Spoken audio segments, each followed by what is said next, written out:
प्रयागराज महाकुंभ में श्रद्धालुओं की सुविधाओं के लिए खास ख्याल रेलवे रख रहा है। लगातार उन पर निगरानी रखी जा रही है।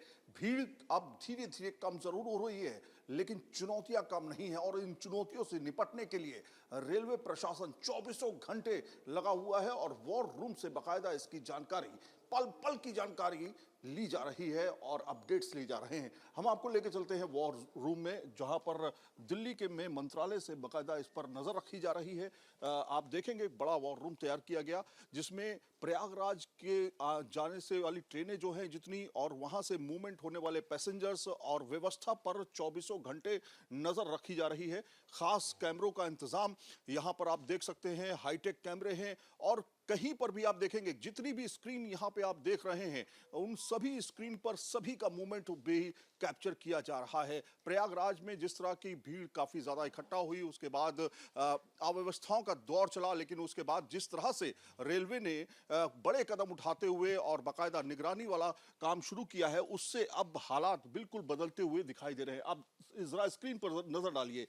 स्क्रीन पे आपको दिखाई दे रहा होगा कि किस तरह से यात्री जो हैं अब नॉर्मल सी बिल्कुल आ चुकी है। कुछ जगहों पे आपको भीड़ दिख रही होगी, लेकिन ये दरअसल नॉर्मल भीड़ अब हो चुकी है, क्योंकि यहाँ पर इंतजाम लोगों के बैठने के लिए अलग अलग जगहों पर किए गए हैं। ट्रेनों की व्यवस्था अलग अलग तरीके से की गई है। कई तरह के जोन बनाए गए हैं, जिसमें जो लोग जहां जाना चाहते हैं वो उस ट्रेन को ले सके, उनके बैठने की व्यवस्था अलग की गई है। दिलीप कुमार जी इस समय हमारे साथ में प्रवक्ता रेलवे, उनसे हम जानने की कोशिश करेंगे। सर, कितनी व्यवस्था की गई है प्रयागराज में? कितने यात्रियों को अब तक आप लोगों ने निकाला है? कितनी ट्रेनें अभी चलाई जा रही हैं? यात्रियों की सुविधा के लिए पूरे महाकुंभ पीरियड में हम लोगों ने 13,500 से अधिक गाड़ियों के परिचालन की योजना बनाई थी और उसी योजना के अनुसार काम चल रहा है। प्रतिदिन हम लोग यात्रियों की सुविधा के लिए नियमित गाड़ियों के साथ साथ स्पेशल गाड़ियों का परिचालन भी कर रहे हैं। रिंग रोड की जो गाड़ियां हैं, रिंग सेवा, उसका भी परिचालन कर रहे हैं।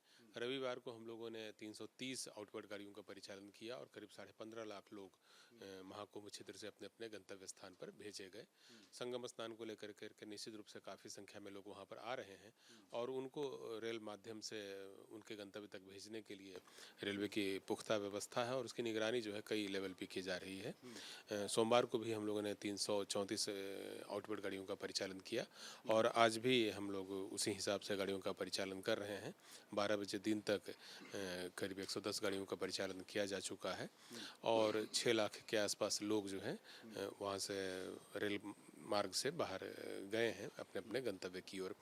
हमारी कोशिश है कि संगम स्नान के लिए लोग आ रहे हैं और फिर संगम स्नान के बाद अपने अपने घरों की ओर जा रहे हैं, उनके लिए प्रयाग क्षेत्र के जितने भी स्टेशन हैं वहाँ पर अच्छी व्यवस्था हो। वहाँ पर हम लोगों ने 1186 CCTV कैमरे लगाए हैं, फेस रिकॉग्निशन सिस्टम वाले कैमरे भी लगाए गए हैं और आर्टिफिशियल इंटेलिजेंस का भी इस्तेमाल किया गया है। इन सब का इस्तेमाल करके हम लोग कोशिश कर रहे हैं कि यात्रियों को ज़्यादा से ज़्यादा सुविधाएं प्रदान करें। जो पैसेंजर एमिनिटीज़ हैं उन पर निगरानी के लिए भी हम लोगों ने अपना ह्यूमन टीम जो है, मानवीय दल तो लगाया ही है, साथ ही टेक्नोलॉजी का भी इस्तेमाल किया है और सभी सुविधाओं पर हम नज़र रखे हुए हैं। अच्छा, जैसे हम देख रहे हैं कि प्रयागराज जंक्शन हो, नैनी हो या फिर और भी जो स्टेशंस हैं, वहां पर अगर हम देखें इस स्क्रीन से, अगर आप समझा सके कि ये स्क्रीन में हम क्या देख पा रहे हैं, ये कहाँ का एरिया है, और जो चारों स्टेशंस हैं जहां पर भीड़ एक समय में बहुत ज्यादा हो गई थी, और वहां पे ठहरने का भी व्यवस्था सारे, और वहां से मूवमेंट की भी व्यवस्था, तो हम स्क्रीन पे अभी क्या देख पा रहे हैं? हम लोगों ने पूरे प्रयाग क्षेत्र में होल्डिंग एरिया बढ़ाया है। पिछले महाकुंभ के दौरान होल्डिंग एरिया जहां 25,000 लोगों के आसपास का था, इस बार जो होल्डिंग एरिया है वो काफ़ी बढ़ा दिया गया है। ये होल्डिंग एरिया है, इससे पहले हम ट्रेन वाला समझ लेते हैं। ट्रेन वाला अभी पहले हम समझ लेते हैं। ट्रेन वाले भी देखिए अब किस तरह से ट्रेनों की व्यवस्था है, ये पहले अब ट्रेन वाला समझिए कि ये स्क्रीन में क्या जैसे ये प्रयागराज स्टेशन पर अभी क्या चल रहा है वो स्क्रीन पर दिख रहा है। 9 अलग अलग फुटेज आप देख रहे हैं जो सभी अलग अलग प्लेटफॉर्म में के हैं।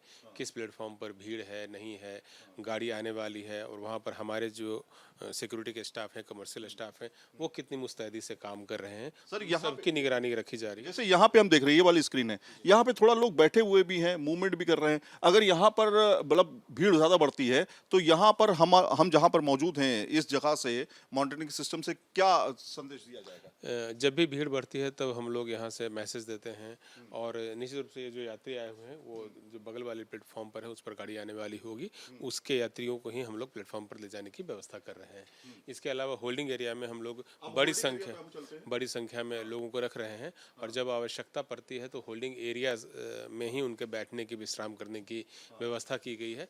कुछ सामाजिक संस्थाओं द्वारा वहाँ पर खाने पीने की भी व्यवस्था की गई है, तो उस पर भी हम लोग निगरानी रखते हैं, और होल्डिंग एरिया से फिर समूह में लोगों को प्लेटफॉर्म पर लाने की व्यवस्था की गई है, जिसकी निगरानी हमारे आरपीएफ के जवान करते हैं। और जो हमारे स्काउट गाइड के लोग हैं, सिविल सोसाइटी के जो सदस्य हैं, वो कर रहे हैं। आप देख सकते हैं जैसे कि कलर कोडेड होल्डिंग एरिया हम लोगों ने तैयार किया है। तो जैसे ये जो होल्डिंग एरिया है ये रेड होल्डिंग एरिया है, ऊपर वाला होल्डिंग एरिया देखिए ब्लू होल्डिंग एरिया है। हाँ, जी जी। तो इसी हिसाब से हम लोगों ने होल्डिंग एरिया तैयार किए हैं ताकि एक डायरेक्शन के यात्रियों को एक ही होल्डिंग एरिया में रखा जा सके। अभी वहाँ पर इसका होल्डिंग एरिया ब्लू और रेड क्यों रखा गया है? इसका मतलब ये ट्रेन अलग अलग स्टेशन अलग अलग डायरेक्शन की ओर जाने वाले यात्रियों को एक ग्रुप में रखा जाए, और जब उनके क्षेत्र की, उनके डायरेक्शन में जाने वाली ट्रेन का प्लेसमेंट हो जाए 1 नंबर प्लेटफॉर्म पर, तब उनको फिर प्लेटफॉर्म पर ले जाएं। यह व्यवस्था सुनिश्चित करने के लिए अलग अलग कलर कोडेड होल्डिंग एरिया या विश्रामालय जो है हम लोगों ने तैयार किया है। और जो होल्डिंग एरिया है इसकी कैपेसिटी इस साल बढ़ा कर करीब 1.5 लाख कर ली गई है। पहले कैपेसिटी हमारी 20 से 25 हज़ार ही हुआ करते थे, तो 1.5 लाख लोग एक साथ जो है ये red coded holding area, blue coded holding area, फिर ग्रीन कोडेड होल्डिंग एरिया और येलो कोडेड होल्डिंग एरिया, ये 4 रंग के होल्डिंग एरिया हम लोग ने तैयार किए हैं 4 डायरेक्शन के लिए, और वहाँ पर वो रह सकते हैं। सर, इसमें इंपॉर्टेंट क्वेश्चन ये है कि ये जो हम स्क्रीन देख रहे हैं जिसमें 1 2 3 4 5 6 7 8 9, तो ये 9 जो स्क्रीन है ये एक ही स्टेशन की स्क्रीन है या अलग अलग स्टेशन की, प्रयागराज के अलग अलग स्टेशन की? यह जो स्क्रीन अभी आप देख रहे हैं ये पूरा स्क्रीन प्रयागराज जंक्शन स्टेशन का है, जहाँ पर सबसे अधिक लोग आते हैं, है ना। यहाँ पर आप देख सकते हैं कि ये जो है ये स्टेशन से बाहर किस तरह से लोग आ रहे हैं, इस पर निगरानी रखी जा रही है इस सीसीटीवी कैमरे के माध्यम से। फिर यहाँ से लोग एंटर करेंगे, यहाँ से लोग ये जो मूवमेंट कर रहे हैं आ रहे हैं, फिर स्टेशन की ओर यहाँ इंटर कर रहे हैं, ऊपर से स्टेशन की ओर जब इंटर कर रहे हैं तो फिर यहाँ पर हमारे स्टाफ हैं और उनको गाइड कर करके उनके होल्डिंग एरिया साइड में हम ले जा रहे हैं, और अलग अलग होल्डिंग एरिया में फिर लोग जा रहे हैं। जब प्लेटफॉर्म पे भीड़ ज़्यादा हो जाती है, लोगों की संख्या अधिक हो जाती है, तो इसी होल्डिंग एरिया में विश्राम करने के लिए यात्रियों को कहा जा रहा है। और इस होल्डिंग एरिया में विश्राम करने के बाद जब उनके डायरेक्शन की ट्रेन प्लेटफॉर्म नंबर 1 पर लग जाती है तो हम उनको फिर ले जाते हैं प्लेटफॉर्म पर।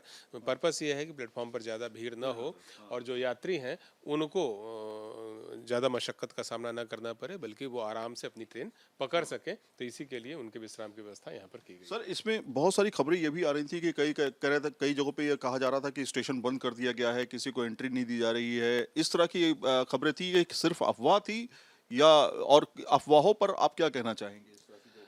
निश्चित रूप से जब काफ़ी बड़ी संख्या में किसी एक स्थान पर लोग इकट्ठे होते हैं तो व्यवस्थागत परिवर्तन किए जाते हैं, और उसी के तहत हम लोगों ने बहुत सारी सुविधाएं वहाँ पर उपलब्ध कराई है।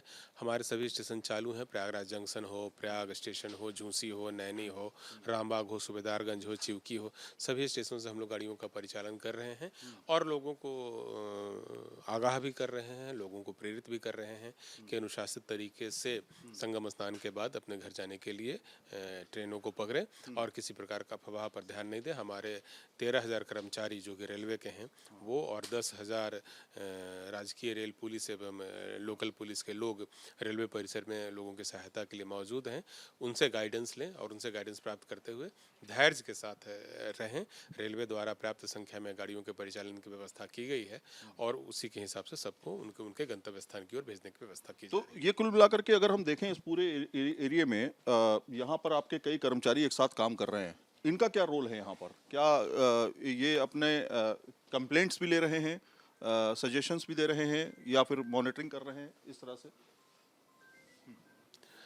यह रेलवे बोर्ड का वार रूम है और यहाँ से हम लोग मुख्यतः गाड़ियों के परिचालन पर नज़र रख रहे हैं, साथ ही जो क्राउड है हमारा उस पर नज़र रख रहे हैं, और फ्यूचर प्लानिंग क्या होनी चाहिए, हर घंटे की प्लानिंग 24 आवर्स से यह कंट्रोल रूम काम करता है। और यहाँ पर सीनियर ऑफिसर्स से लेकर के हमारे जो इंस्पेक्टर लेवल के जो ऑफिशियल्स हैं वो सब तैनात हैं, और राउंड द क्लॉक यहाँ से मॉनिटरिंग कर आवश्यकता अनुसार जो फीड प्राप्त होता है, जो हमको सूचनाएं प्राप्त होती है, उसके आधार पर निर्णय लेते हैं और अतिरिक्त गाड़ियों के परिचालन के संबंध में भी योजना बनाते हैं। आखिरी सवाल है कि मान लीजिए कोई यात्री फंस गया है कहीं पर, या उसको कोई प्रॉब्लम है, समस्या है, तो वो क्या कहीं पर कॉल करके सहायता प्राप्त कर सकता है रेलवे से?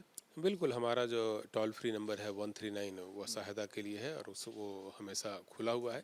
इसके अलावा प्रयागराज मंडल द्वारा भी एक हेल्पलाइन नंबर जारी किया गया है, इन दोनों पर कॉल करके सहायता प्राप्त की जा सकती है। कब तक नॉर्मल हो जाएगी, बिल्कुल एकदम क्लियर, मतलब नॉर्मल मूवमेंट? अभी हालांकि हम देख रहे हैं नॉर्मल हो ही चुका है, लगभग सारे स्टेशन पे हम देख रहे हैं। देखिए, महाकुंभ एक भव्य और दिव्य आयोजन है, तो महाकुंभ जब तक चलता रहेगा तब तक हम उम्मीद कर रहे हैं कि यात्रियों की जो संख्या है वो सामान्य से अधिक रहेगी, और हमारी तैयारी उसी हिसाब से है कि जितने भी ऑस्पिशियस ओकेजन हैं या अदरवाइज भी यात्रियों की संख्या अधिक रहेगी, और अधिक यात्रियों को हैंडल करने के लिए हम लोगों ने सिस्टम को तैयार किया है, और उसी के हिसाब से हम लोग काम कर रहे हैं। तो आप देख सकते हैं इस समय वॉर रूम में है, और वॉर रूम में बाकायदा किस तरह की तैयारी है ये आपने स्क्रीन से समझा होगा। यहाँ मंत्रालय में बाकायदा ये पूरी तैयारी लंबे समय से चल रही थी, और बाकायदा उसके लिए यात्रियों की सुविधाओं के लिए ये बाकायदा तैयार किया गया है। यहाँ से तमाम जगहों पर निगरानी रखी जा सकती है, कौन क्या कर रहा है, ये यात्री यहाँ पर क्यों रुका हुआ है, बहुत देर से घूम रहा है, या कोई संदिग्ध व्यक्ति जो कि यहाँ पर लगे कि संदिग्ध है, तो उसके बारे में भी जानकारी, यहाँ तक कि प्रशासन क्या कर रहा है, किस तरह से मुस्तैद है या नहीं है, उस पर भी नजर रखी जाती है। तो कुल मिलाकर के इस तरह से तैयारी है, और संगम में, कुंभ में लोग स्नान बेहतर तरीके से कर सकें और अपने गंतव्य तक जा सकें, इसके लिए रेलवे लोगों का भरपूर सहयोग भी कर रहा है। वीडियो जर्नलिस्ट संजय कुमार के साथ Syed Abir Hussain, News Nation, Delhi. News Nation अब व्हाट्सएप पर खबरों के ताजा अपडेट के लिए न्यूज नेशन के इस QR कोड को स्कैन करें।